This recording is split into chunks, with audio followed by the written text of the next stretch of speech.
pilares que propicia Diario Los Andes, y en este tercer bloque, bueno, obviamente vamos a estar hablando de inteligencia artificial y ciberseguridad.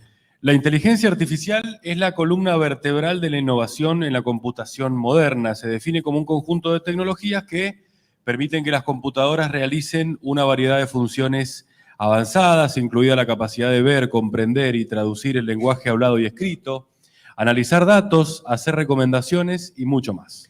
Hasta aquí todos beneficios. Sin embargo, la inteligencia artificial también podría generar algunos problemas severos. Las estafas podrían ser cada vez más sofisticadas y robar datos personales o gubernamentales no representaría mayor dificultad. Es por esto que los informáticos empezaron a cuestionarse: ¿son seguras nuestras contraseñas? ¿Están protegidos nuestros datos? ¿Existe la estructura necesaria para contener semejante avance? Todas preguntas que intentarán responderse en este bloque de pilares. Bueno, vamos a conocer precisamente y vamos a darle la bienvenida a los 3 especialistas que van a disertar en este panel. En primer lugar, contamos con Bárbara Peñalosa, máster en Abogacía Digital y Nuevas Tecnologías. También con Gustavo Giorgetti, CEO de ThinkNet, Sociedad Anónima y profesor de la maestría Transformación Digital Estonian System, de la Universidad de San Andrés. Y por último, también contamos con Claudio Feijó, que es especialista en inteligencia artificial y catedrático Jean Monnet en la Universidad Politécnica de Madrid, que está de modo virtual, y le damos también la bienvenida. Este panel será moderado por el periodista de Los Andes, Fernando Russo. Recibimos a todos con un fuerte aplauso. Muchas gracias. Comenzamos entonces con este tercer bloque de este encuentro de pilares sobre gobierno digital. Tal como escuchábamos recién, en esta parte del encuentro vamos a hablar sobre inteligencia artificial y ciberseguridad. 2 temas que empiezan a relacionarse entre sí, 2 temas de los cuales está hablando el mundo actualmente. Y que bueno, vamos a comenzar en primer lugar con Claudio. Preguntarle, Claudio, ¿cómo se puede aplicar la inteligencia artificial en la administración pública? Bueno, lo primero, buenos días y buenas tardes de donde estoy yo, y encantado de estar aquí con todos vosotros. He estado escuchando mucho cuidado, ¿no?, a todos los anteriores ponentes, con los que coincido, pero hay algo que me gustaría insistir. El sector público, cuando tiene que decidir si utilizar o no inteligencia artificial, ahí hay un dilema. Y yo creo que está en el centro de la cuestión y conviene pensarlo un poco más, ¿no? ¿Cuál es el objetivo? Que el sector público sea más eficiente, como si fuera una empresa privada, donde los funcionarios, los servidores públicos, pues tienen unas métricas y son observados, ¿no?, para ver si suministran pues de una forma, ¿no?, más eficiente, ¿no?, utilizan su tiempo y sus recursos. ¿O se trata de algo diferente, como ofrecer mejores servicios públicos?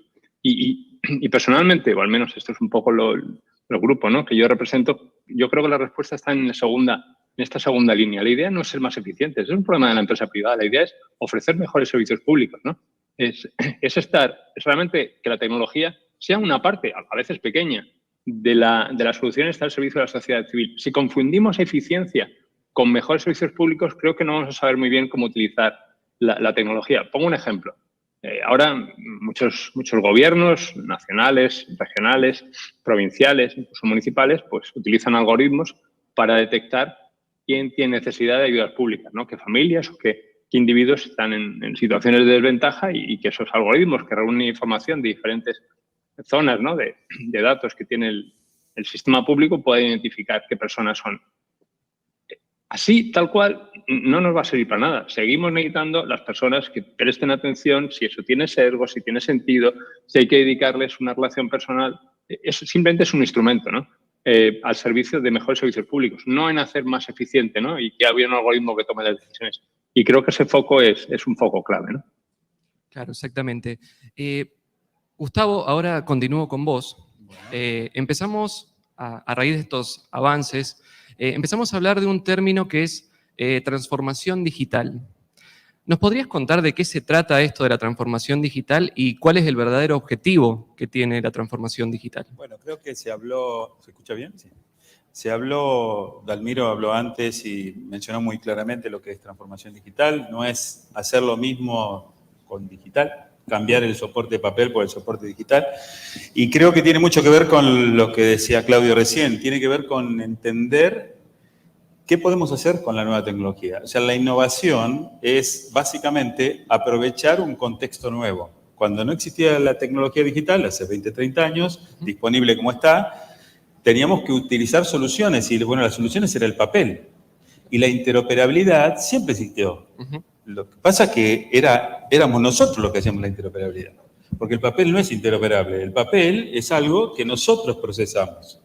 Y ahí empezamos a encontrar qué es lo que realmente podemos hacer en el nuevo contexto. O sea, que innovar aprovechando el contexto donde estoy pasa a ser la nueva herramienta que tenemos que utilizar. Y eso es, me parece, un poco lo que está diciendo Claudio de otra manera, ¿no? Y hay un español, Genís Raca, que es antropólogo o arqueólogo, y él lo dice con mucha claridad. En los últimos 100 años, nuestros abuelos, digamos, tenían que buscar el conocimiento, para tomar un tema, porque está propiedad, inteligencia, bueno, el conocimiento lo íbamos a buscar al cine, a la biblioteca.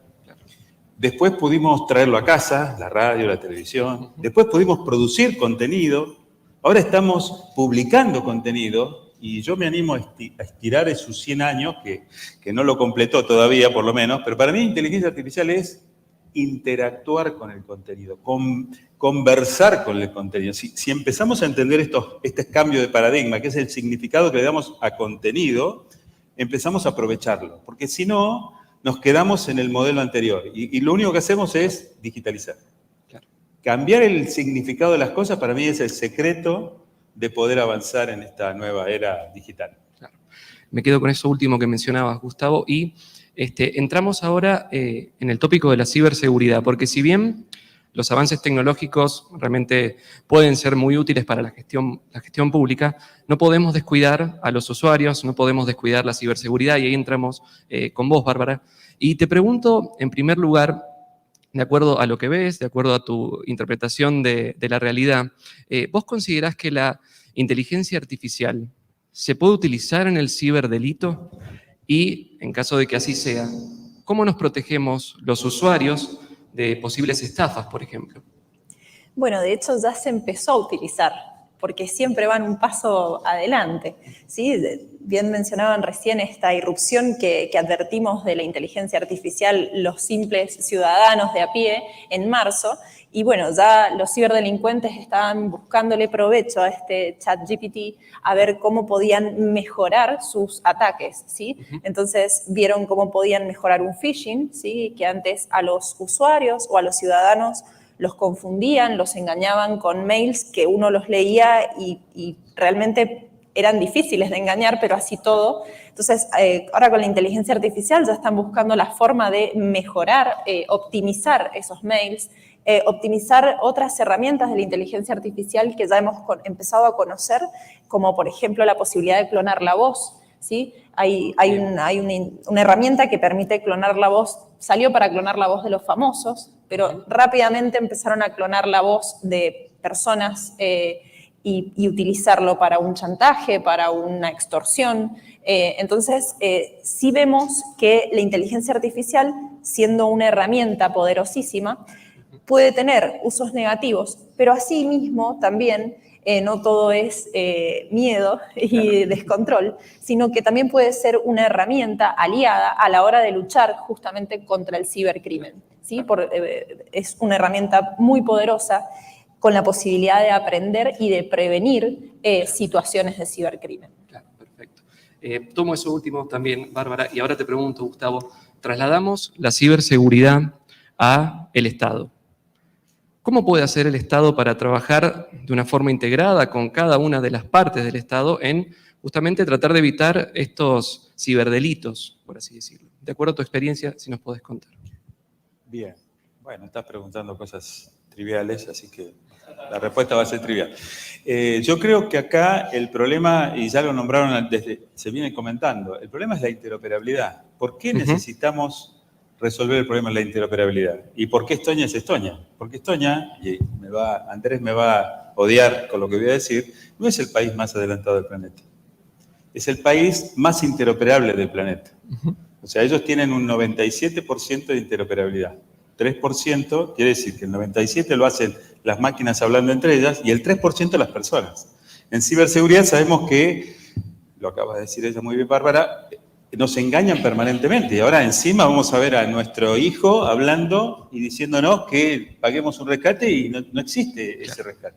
Entonces, en ciberseguridad se habla de la exposición, ¿no? ¿Qué expongo yo? O sea, si yo tengo una casa y tengo 10 puertas y todas las puertas sirven para entrar y salir, evidentemente tengo un problema de seguridad. Bien. Normalmente lo que hago es, no voy a una propaganda, compro una puerta ADO, que es muy rígida, muy dura, que tiene unos candados espectaculares, y entonces me cuido mirando esa puerta, no mirando las 10 puertas. Bueno, Estonia tiene una sola puerta para todo lo que es sistemas, y eso es X-Row. X-Row es eso, es una puerta segura para toda la transferencia de información entre sistemas. ¿Qué queda? La ciberseguridad también, por supuesto, de las personas. Y ahí a los estonios también se los pueden engañar con inteligencia artificial. Claro. Pero digamos que es eso. Y el otro tema importante que está atrás de esto es que la evolución humana ha detectado cuáles son las mejores arquitecturas para interactuar.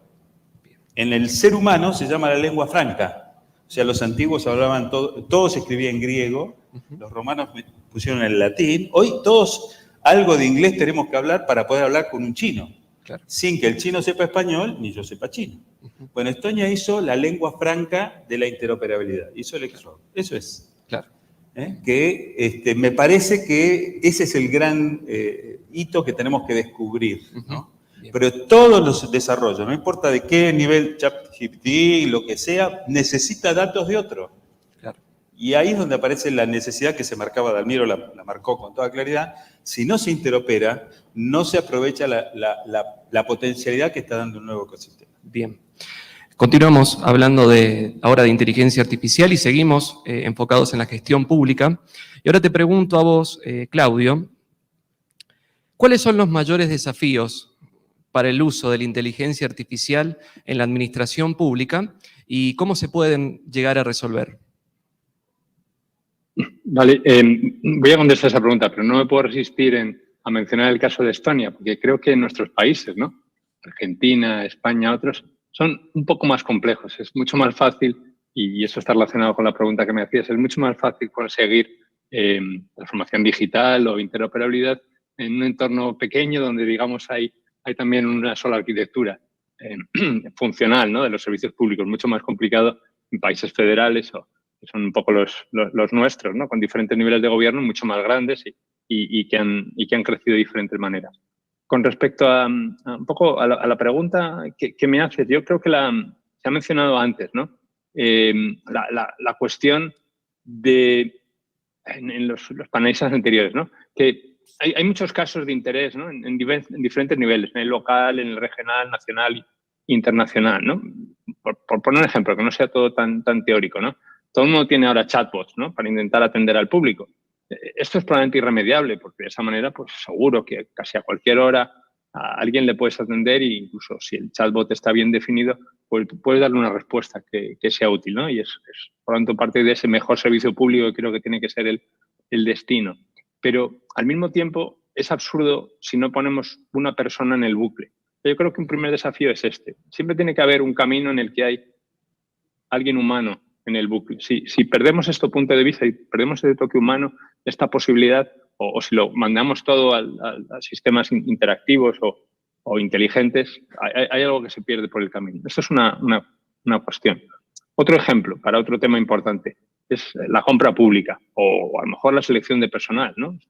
Ya en todas las grandes empresas tienen inteligencia artificial para elegir al personal que va a formar parte, ¿no?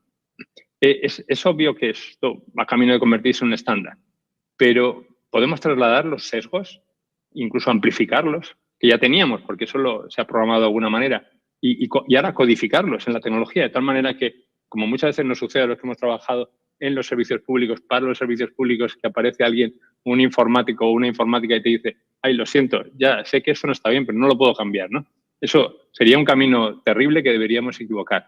De aquí la importancia de la transparencia, ¿no? La transparencia algorítmica. Por ejemplo, la Comisión Europea acaba de lanzar un organismo específico, especial, ¿no? Para un poco echarle un vistazo, ¿no? Vigilar estos algoritmos que se van a utilizar en todas partes, en particular en la administración pública, para estar seguros de que tienen una cierta transparencia y si hay sesgos, que al menos lo sepamos y tenemos las capacidades de corregirlo. Este es un segundo desafío. Y luego hay un tercer tema que está conectado con la interoperabilidad, que es casi el tema central, ¿no? de todas las discusiones que llevamos, relacionado también con la privacidad de los datos. Y yo lo voy a conectar con un paso más, que es la cuestión de la dignidad de las personas y de los usos éticos de la inteligencia artificial, ¿no? Es un tercer desafío que yo lo que diría algo así como, para ponerle una sola etiqueta, la inteligencia artificial centrada en las personas. De alguna manera, creo que vamos hacia un escenario en el que hay un modelo que está gobernado por el sector privado en la implementación de la inteligencia artificial, que va a haber suministradores que van a intentar convencer, ¿no? a las diferentes administraciones públicas de que adquieran un cierto tipo, ¿no? de solución. Creo que también hay un modelo de gobierno, ¿no? Voy a hacer ejemplo China, donde alguien decide, ¿no? lo que los ciudadanos pueden y lo que no pueden hacer. Pero creo que hay un tercer modelo que quizás representa un poco el mundo latino, el mundo latino-europeo, donde importan las personas, donde importa la sociedad civil. Y hay una frase que he oído recientemente a un viceministro en Europa que decía: pensábamos que esta es la tercera vía, pero ahora nos hemos dado cuenta de que es la única vía. Y yo insistiría en esto, ¿no? En una inteligencia artificial centrada en las personas y no perder nunca ese foco desde el comienzo. Claro, es central, digamos. El factor humano va a seguir siendo central a pesar de todos los avances. Y también, justamente aprovechando eso que mencionaba Claudio, bueno, volvemos a centrarnos en los usuarios y volvemos a centrarnos en la ciberseguridad. Tenemos un marco legal que nos ampara como usuarios, digamos, tenemos derechos como usuarios, y ¿cómo hacemos para ejercer esos derechos? Bueno, retomando o tomando lo que mencionaba recién, en donde se hace foco en la dignidad de la persona humana y tener como centro a la persona humana, nuestra ley, la ley o el código de fondo que le decimos los abogados, que es el Código Civil, cuando fue reformado en este sentido, teniendo como foco a la persona humana, ¿sí? Que esa persona humana es ciudadano, esa persona humana es consumidor, es usuario, o es titular de datos personales también. En base a estos principios en torno a la persona humana, es que sí tenemos marcos regulatorios, como son, por ejemplo, la Ley de Datos Personales, ¿sí? Que le da esta protección a la información del ciudadano, que hoy en día se encuentra bastante desactualizada, y hay un proyecto de ley que está en tratamiento para modificar de forma íntegra, digamos, la protección de datos personales conforme los estándares internacionales, pero necesariamente en esta norma, más allá de los principios de protección de los datos personales, vamos a tener también una obligación de seguridad para aquellos responsables de esas bases de datos donde está la información de las personas. Eso por un lado. Y por otro lado tenemos otro conjunto de normas, como son, por ejemplo, las normas relativas a la defensa del consumidor y del usuario, ¿sí?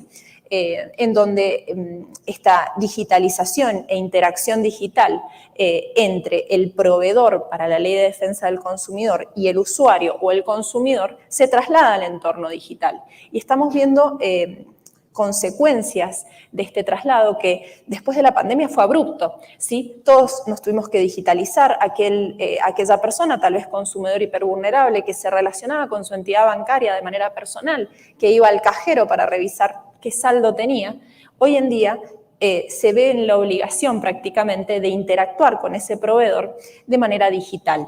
Esto genera algunas consecuencias positivas y negativas, pero ese marco regulatorio es el que protege a ese consumidor que hoy en día casi está obligado a interactuar con su proveedor de una manera que no estaba acostumbrado. Y justamente En esa interacción, los proveedores, tanto por ejemplo si hablamos de entidades bancarias, financieras, billeteras virtuales, han intentado que sea amena esa interacción, que sea funcional, pero no necesariamente, o tal vez, la funcionalidad va de la mano de la seguridad, ¿sí? Entonces, para que al usuario le sea sencillo interactuar en esta billetera virtual, hacer un pago, hacer una transferencia, debe ser de una manera sencilla, accesible. Y esto, de hecho, la realidad nos lo ha demostrado, ha generado fallas de seguridad, ¿sí? Siempre me preguntan, bueno, ¿cómo podemos prevenir esta situación?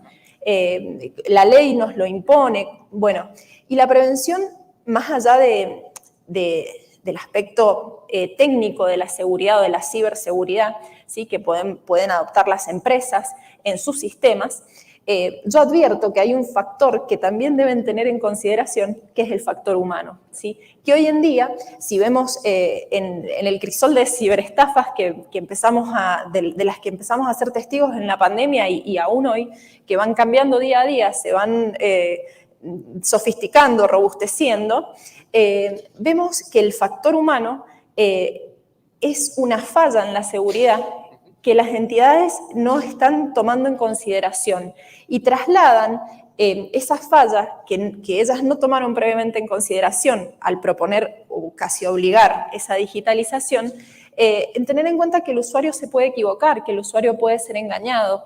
Entonces, siempre se traslada la prevención al usuario. No, el usuario entrega las claves, el token, él fue engañado, no tuvo cuidado con sus datos, no tuvo cuidado con su dispositivo. Cuando en realidad creo que no tenemos que hacer el foco o tirar el peso en el usuario, sino que justamente el marco regulatorio en esta materia, que es la Ley de Defensa del Consumidor, obliga al proveedor a brindar la seguridad. Y si esa seguridad puede verse avasallada por un error humano, bueno, pues las entidades están obligadas a prever que el usuario que no está familiarizado con esa aplicación que tratan de que le sea funcional, puede llegar a ser esa puerta o esa ventanita chiquitita que quedó abierta sin seguridad y así permitió que los ciberdelincuentes ingresaran indebidamente al sistema. Es decir, que el rol del Estado sigue también siendo un papel fundamental también. Es decir, capacitar también el otro lado, digamos, no solamente los usuarios, sino también al otro lado, que es el que presta el servicio. Así es, las normas están escritas, ¿sí? Porque siempre está esta inquietud de que tenemos que regular. Sale una nueva situación, hay que regular esta situación. Nosotros tenemos un sistema jurídico y legal que está basado en principios. Entonces, ante la irrupción, nosotros estamos hoy en día insertos en una revolución, la estamos viviendo, ¿sí? Dentro de unos años la van a estudiar desde afuera, nosotros la vivimos. No es que tenemos que correr permanentemente, o el derecho debe correr tratando de brindar normas a cada situación que aparece. Las normas están, lo que sí se requiere son nuevas interpretaciones de esas normas. Y destaco lo que, digamos, mencionaba Dalmiro Garay cuando decíamos, bueno, la inteligencia artificial va a eliminar a los jueces, vamos a tener sentencias directamente dictadas por inteligencia artificial. Bueno, él dijo que no, porque siempre está la figura del juez advirtiendo la realidad. Y eso es lo que vamos a necesitar, es decir, un usuario, un ciudadano con una vulneración de sus derechos y una norma que ya está dictada basada en principios básicos que van a tener que ser reinterpretadas por el operador judicial, ¿sí? Por el juez, por el abogado que va a llevar el caso a la justicia y lo va a encauzar adecuadamente para obtener esa sentencia o esa decisión definitiva en un plazo razonable, que en términos digitales ese plazo razonable se acelera considerablemente. Bueno, para ir ya finalizando con este panel, voy a hacerles una pregunta a cada uno, si ustedes me las pueden responder de una forma breve. Termino con vos, Claudio. ¿Cómo se puede capacitar a los empleados públicos? Bueno, algo de lo que veníamos mencionando, en el uso de las nuevas tecnologías, justamente para mejorar su capacidad de gestión.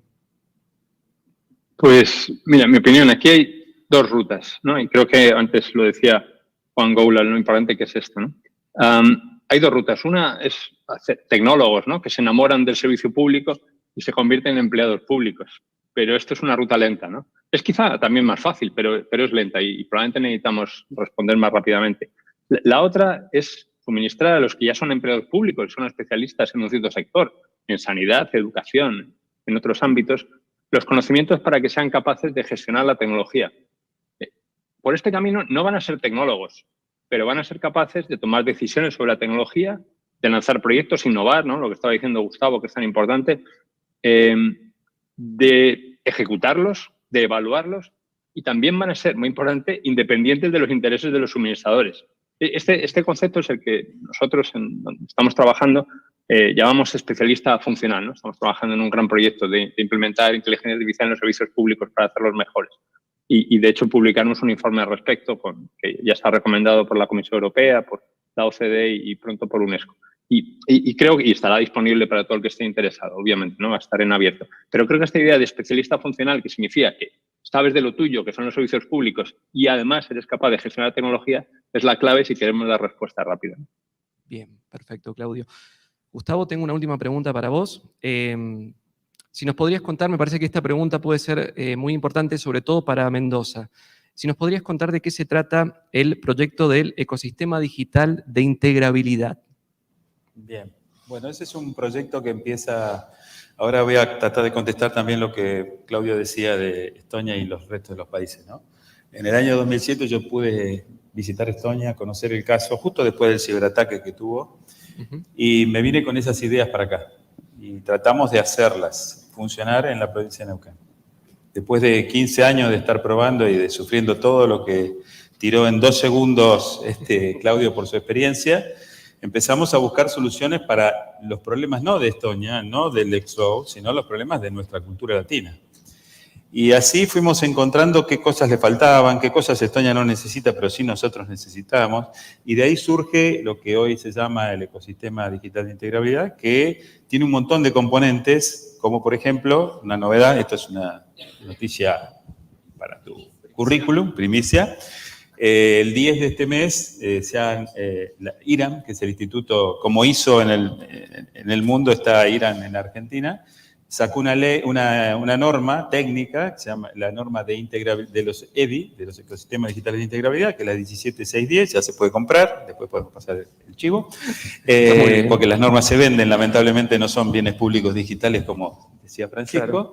Pero esa ya ayuda a cómo se debe conformar en este territorio latinoamericano, con otra idiosincrasia, ese tipo de cosas. Y la otra cosa interesante, que también tiene que ver con lo que decía Claudio muy bien, es que no podemos armar en un país federal una estructura centralizada, unitaria, digamos, para decirlo de otra forma. Entonces, en este momento, y también creo que es interesante, con la pandemia viento de cola, 6 jurisdicciones de Argentina ya cuentan con ecosistemas, con entornos, ¿vieron lo que hablábamos al principio? O sea, generar el entorno. Uno dice, ¿y con eso qué hago? No, ahora puedo innovar de una manera totalmente diferente ahí adentro, puedo empezar a interoperar con cualquier actor, con seguridad, con ciberseguridad, sin brechas en ese sentido. Bueno, eso es lo que está pasando hoy.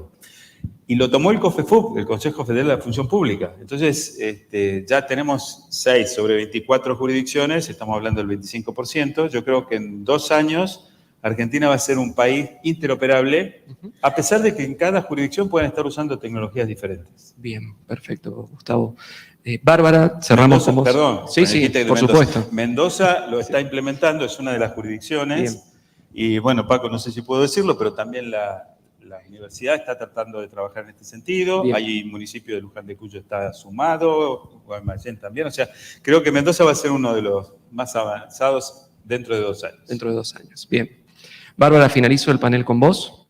Volvemos brevemente al tema de la ciberseguridad. Bueno, lamentablemente sufrimos una estafa, supongamos, ¿no? Como usuarios. ¿Qué hacemos después? ¿A dónde tenemos que ir a denunciarlos? ¿Qué se hace? Bueno, una ciberestafa suena así, pero simplemente está tipificado en el Código Penal como un fraude, es un delito más de acción pública, entonces yo simplemente debo acudir a una fiscalía, hacer la denuncia y allí será esa fiscalía, el fiscal, el que procure dar con ese delincuente que está cometiendo ese delito. No obstante eso, justamente en la Fiscalía solo se va a actuar en ese sentido, sí es necesario, dentro del marco de la Ley de Defensa del Consumidor, recurrir a un abogado e iniciar, las acciones judiciales pertinentes para solucionar la cuestión económica que ese usuario, en la que ese usuario queda inserta una vez que ha sido víctima de la ciberestafa. Muy bien. Bueno, les agradezco mucho a los tres, Bárbara Peñalosa, Gustavo Giorgetti y Claudio Feijó desde España. Gracias y los esperamos nuevamente en algún momento de estos ciclos pilares. Muy bien, fuerte ese aplauso. Muchísimas gracias para todos. Bueno, hemos